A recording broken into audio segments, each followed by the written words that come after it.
So, friends, hello everyone. I think you're just gonna be stunned. Because I think that even Nissan itself was stunned when they realized that they were doing something awesome. Awesome on the outside, well equipped on the inside, and fairly reliable. But wait, more on that. To make it feel more significant, I think we should lift it up. Nissan Pathfinder. Be afraid, all sorts of Highlander, Termons, and even Land Cruisers, including 300, because this car has something to teach you. Oh my god, that's it! The interior made of shit and sticks. I will never sell my Highlander. Straight and left. Little turbo. And gives it away to everybody. Ka-ching, do it. And this one, he ain't like that. Just stomp on that, and it'll be alright. But he likes to take the time to think too. What a Highlander. You know why I say that? Because it's a full-size crossover, and because it's not a frame crossover, it's got a lot of room inside. 3 rows and a base. It's American, which means they've done it properly. That's actually a different conversation. There really is more room in that than the Land Cruiser 300. But the coolest thing is that it feels like a moderately well-fed, well-tuned frame SUV, which, however, also steers and brakes well. Very strange combination and sensation. How did they manage to achieve it? That is the question.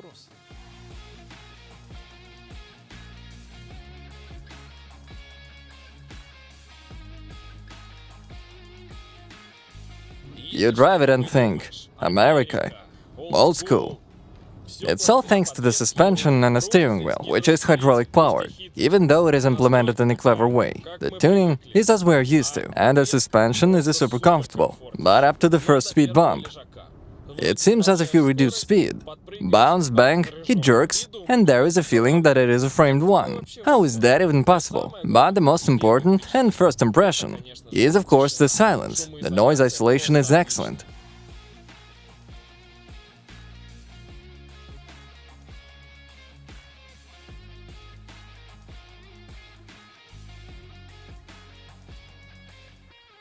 All this gives an impression of a very confident and self-aware cool car. And it's very nice to know that even though you rate it 10 out of 10 on the outside as well, just admire the way it looks. Wide track, blown arches, some shapes, overhangs, and the body architecture with a rearward bias. It feels like some other Range Rover is sitting in it. And the headlights, look what they've done here. It looks mega authentic and cool, and it cannot be confused with anything. Though Nissan always knew how to surprise. At least remember the Murano, the very first one, which even now, having looked at, you will not tell that it is outdated. But they should have a flaw. You will say that it's Japanese, so something should be. Surely it's made of sticks and shit on the inside. There must be some archaic buttons from the 20th century.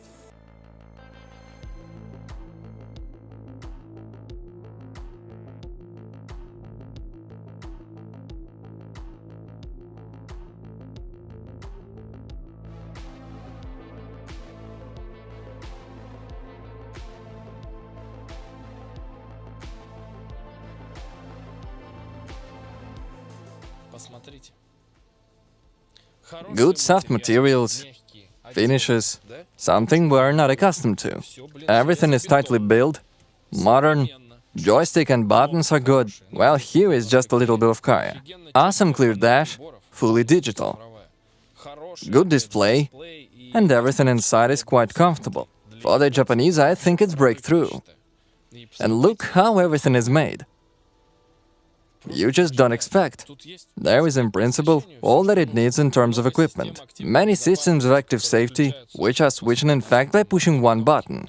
There's lane, blind spot, distance control. You will not feel inferior here. All the buttons are normal and in prominent place. Even the ones here. How is that even possible? What happened? There are, of course, its own features. the mirror with a rear view camera. You switch it like that, and you can basically see everything here. Through the camera, the image is displayed. There are huge visors, and that's a plus when you need to hide from the sun. But every time I drive, even if I'm sitting far enough away from the wheel, I dodge them. Because if you're not ducking when you're driving, it's a bit weird. It blocks the whole view, and I get punched in the face. They extend out like that, and you can hide from the sun pretty much anywhere. Except maybe a little window here. Sometimes it's still there, and it's annoying. And you can say that disadvantage is the round view cameras. Certainly there are places where they have saved a little bit, but to find them, one should pick on them directly and look there where probably only the steepest cars have everything properly and well made. For example, this plastic. A lot of Pathfinder inscriptions here in front of the passenger. This area here is just like the Highlander, for those who miss it. Who says, I'm not switching, I'll never sell my Highlander, it's got some amazing shelves. Bam, Nissan makes shelves. That's it, shut up and take my money. We've got Pathfinder lettering here too. And besides, it's comfortable. Japanese cars don't always have good seats. Here is a long cushion. It is surprising. It is comfortable to sit. Enough adjustments, good ranges, electric steering wheel again. And a steering wheel itself. You don't feel like you're in a Nissan. That's probably the paradox. Everybody's used to Nissan being quite simple, or quite old school. Chubby shapes, I think it's already scary. Nissan cars are quite old-fashioned, and this car isn't. And you haven't seen what's in the back yet, because in the back, too, it's strong point, the rear seats, a tiny row. Rear row. The Japanese usually, as we understand it, the good Japanese are always okay with the transformation, and sometimes not okay with the backrest and seats. But at least they're always comfortable. So here too, we have padded seats. Maybe not very long cushions, but there's a length adjustment, which is very important. And of course the recline, which is also very important. You can sit very upright. It's not very high, but all the headrests, all in place. There is also a small armrest. 2 USB ports, USB-C and standard. By the way, the same as in the front. As for the USB, you have 4 in this area. What you have a lot more of is the cup holders. Right away you can tell it's for the American market. 2 cup holders in each door. And if you're driving with 2 people, you got not 4, but 6. If you're driving for 3, you got 4, sorry. And where to look at the flaws and what's not very nice? Here. Look at this plastic again. Here you can see that they have saved money, and it is made too simple. But you still have your climate control here. It's a shared zone though, and you can't split it in 2. But I like it. I like the fact that there is a lot of space. Again, mind you. Even though we have a panoramic roof, which is only controlled from the front, but still, there's plenty of room. You could make it smaller and increase the volume for the rear passengers. But there's also, of course, the most important thing. It's the folding gimmick. Like this, you fold them up into a flat floor. And that's how it doesn't work anymore. Okay. Oh, there's the button. You can't see it from there. And then there's a button that goes like this. Boom, and it automatically goes away. That's very convenient. I mean, there's some sort of electro-pneumatic folding. It's almost semi-automatic. Let's go see what it's like in the back. Obviously, it's not going to be long-legged people like me. It's probably gonna be your kids riding in there. Grandmothers aren't likely to fit in there. Yes, it's not easy, but that's because I didn't move the seat back. I mean, just barely. Oh, wow! And there's another USB you have in that area. This is where it's going to be a battle, of course, because there's no USB on the left-hand side, but there's also two cup holders, so you can have 3 more people sitting in the back, and the one on the right is just the king of the back. So you'll always have the battle amongst the kids, just for that seat. First of all, he is going to let everybody out, and second, he is going to give everybody a charge. But still, you can adjust angle here too. I haven't done that yet, but I will now, and it will make me feel a little better. Yes, there is headroom in the back row, even for the taller ones. But as for the legs, the kids would be more comfortable. But those seats, I think, have a right to exist. 100%. But this passenger here will get it. He gives it out to everyone. But he also gets it. If this one doesn't buckle up, this one can get.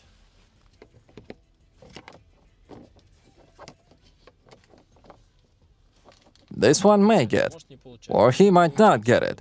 So there you go, that's from the old Nissan. Nothing you can do about it. And for all that, you still got some trunk. That's amazing. At this point you realize the car is real huge, more than 5 meters. That's it. Now I can't do anything. But actually I can. I'm gonna cut my legs off a little bit. That's it. I'm screwed. Now onto the long-awaited cons. The fluttering consumption, from 14 to 20 liters, could be a minus. If there was some too little turbo under the hood. Or this stick, too, could be a con. But under the hood, a VQ35 man, they wanted to deforce it up to 250 horsepower. But they have deforced it to 275. I didn't get that point. And that means it's a downside too, because you have to pay for it. Not only for constantly becoming more and more expensive because of great consumption fuel, but also for a tax.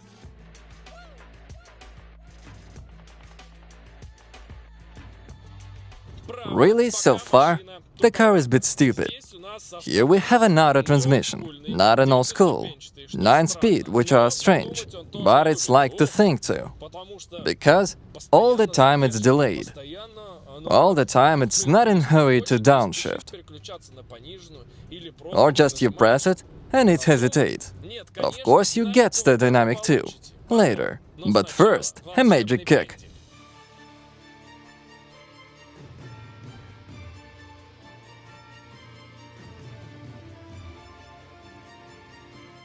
Okay, we have road mode selected. We need to pick a Finnish flag, because now we're going to have sport. Whatever that is for this car.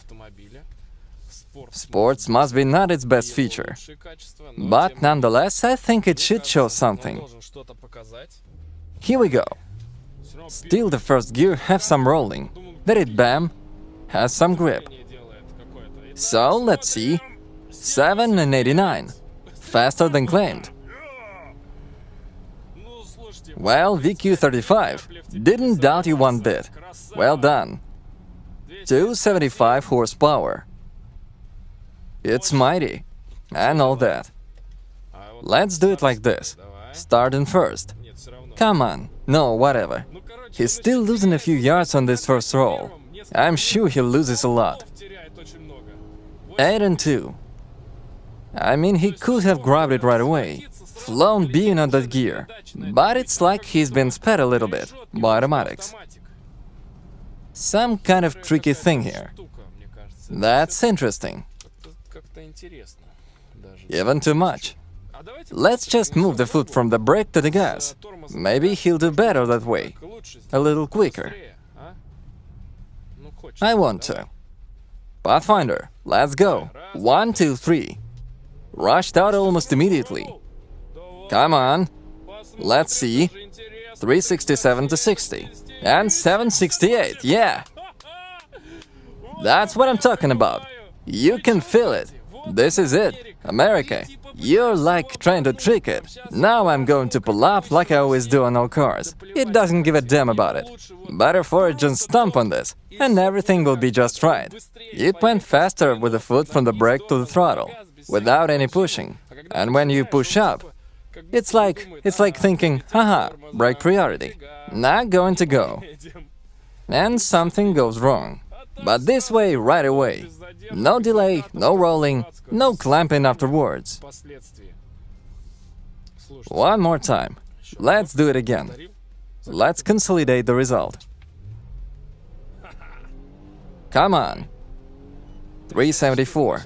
I guess a little bit slower now. 7 and 9. 7 and 9 and still faster than advertised. He ate all my fuel. But I'm glad, because it was powerful. That was awesome.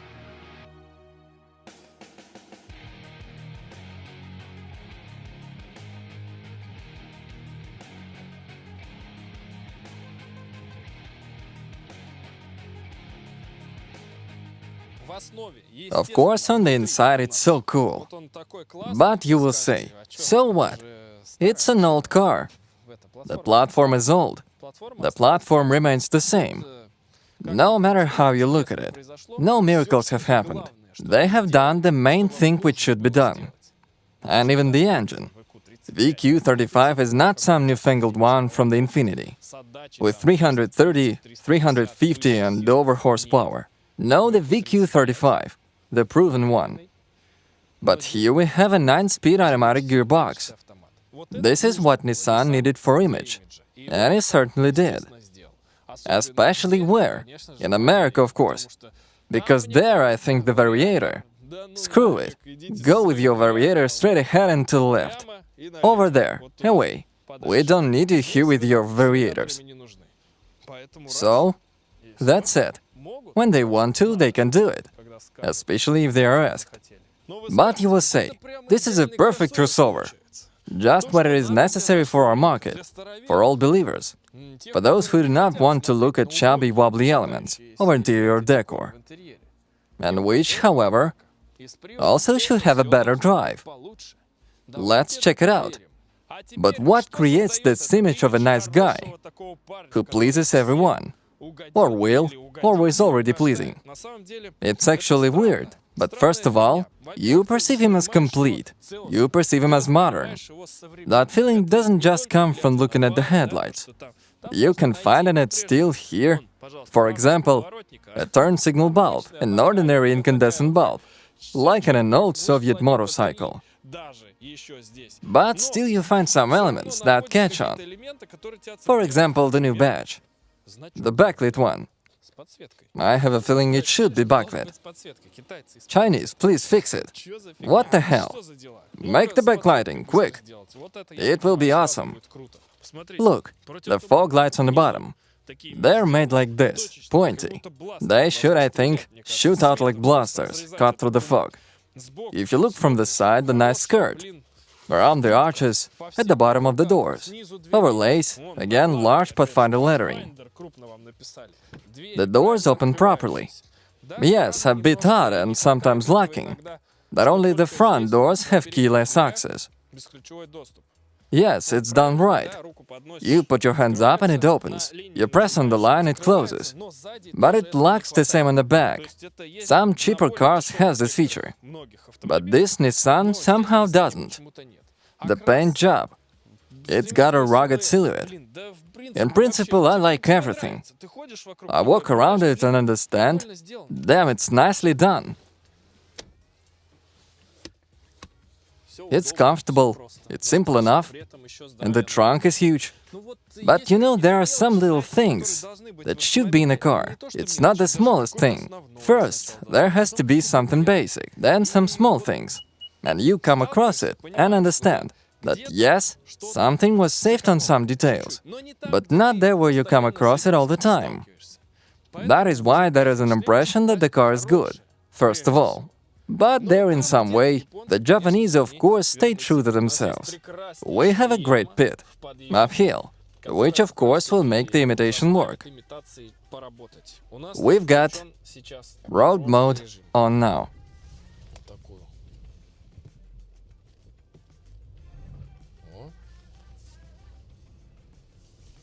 Come on, imitation. Work it. In standard mode, a little bit at a time. Pushing, pushing.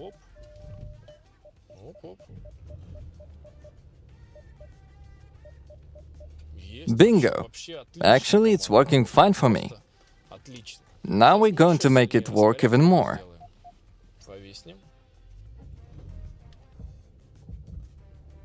It's scrolling. That's good as well. I've let go of the throttle. The Toyota, I'll tell you what, couldn't do that. Exactly in a stretch. Exactly the way it's redistributing. It's head and shoulders above the Toyota.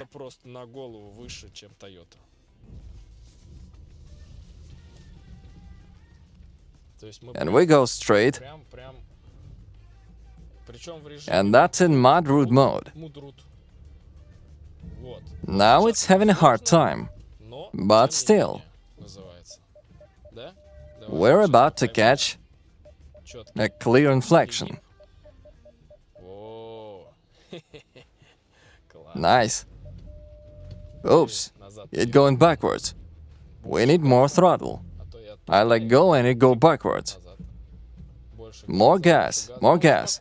It's pulling out the diagonal. I can only applaud the Nissan. You got a good crossover. That's, I guess, kind of stabilizer. Is that what you mean? This rod? Yes, that's a stabilizer. Looks like stabilizer. We're pretty much all good here. This stabilizer, it protects the rear transfer case, the clutch and the pump. The pump is not so good. It's sticking out. I think there's a place where you can rip it off. The rest of it is okay, smooth. The spare tire, by the way, is higher than this part. So it's easy to hook this part and pull this whole part out. Ah, here we go. That's a traditional Nissan. And the Ashanted word. It's a gag. Oh, you can not only open it, you also can close it. Well, that's brilliant. You go for your spare wheel, and he decides to open something for you. That's nice. What a Pathfinder. By the way, here, if you need it.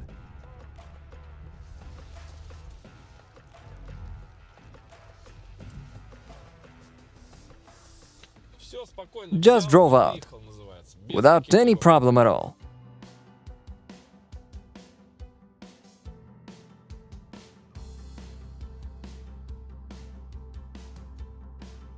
Probably the most important thing is that it is pleasant to drive it.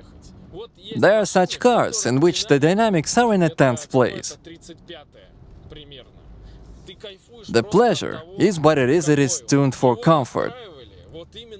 So you feel all the importance of this car.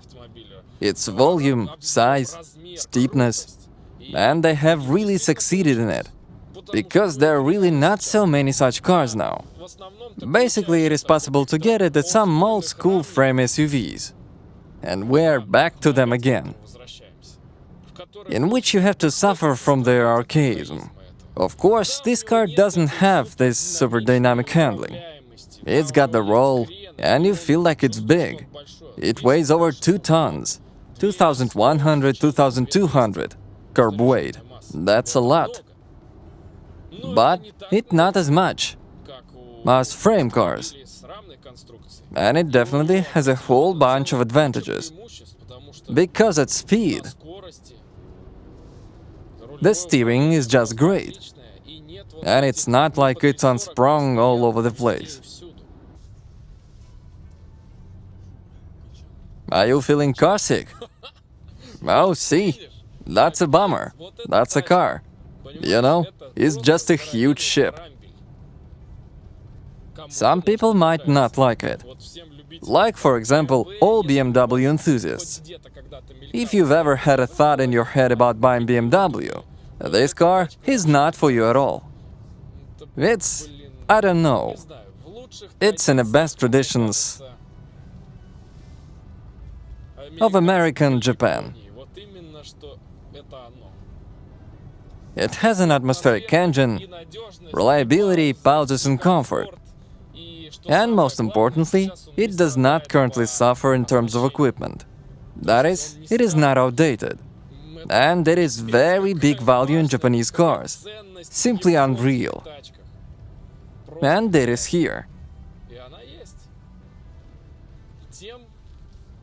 And in this respect, even more painful to understand that this car is not so easy to buy.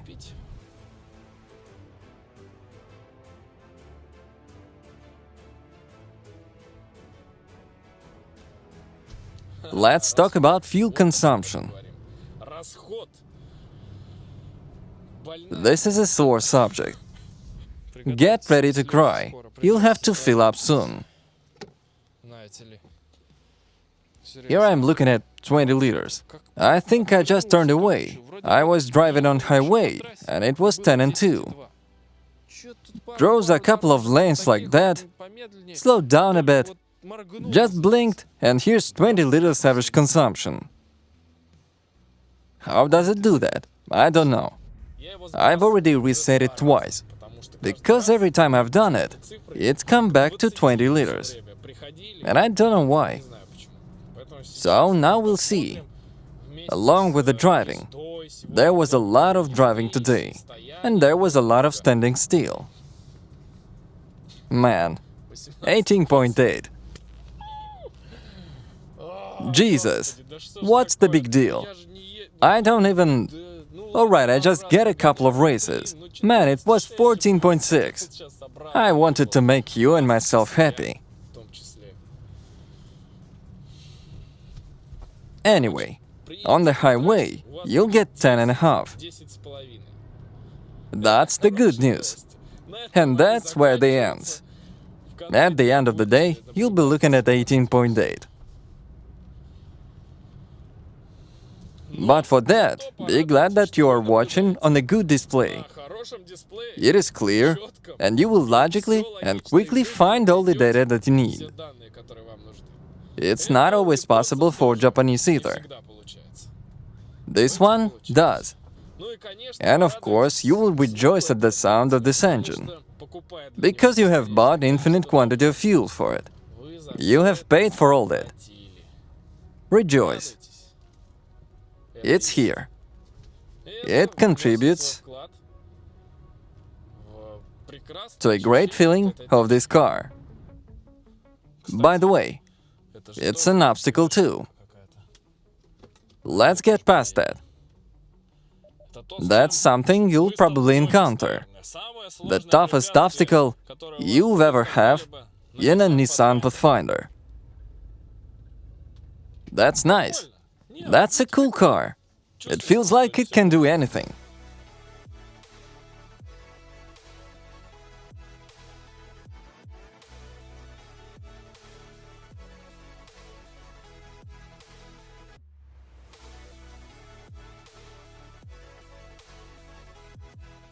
In the end, I would like to say that the Pathfinder is not just another crossover. It is a car that exudes charisma and has everything you need to be happy. It has such a peculiar character of a muscular movie hero. Yes, certainly there are disadvantages, but it overcomes them with its positive points. And it is even kind of joyful, because there is one more good car in the world. Although not one. In fact, it means that very soon, another such a good car will come to us under the Mitsubishi nameplate. And here, on this good news, we end. Thank you all so much for your attention. Good luck and be happy. Hit the like button and subscribe to the channel. And see you all again. Bye.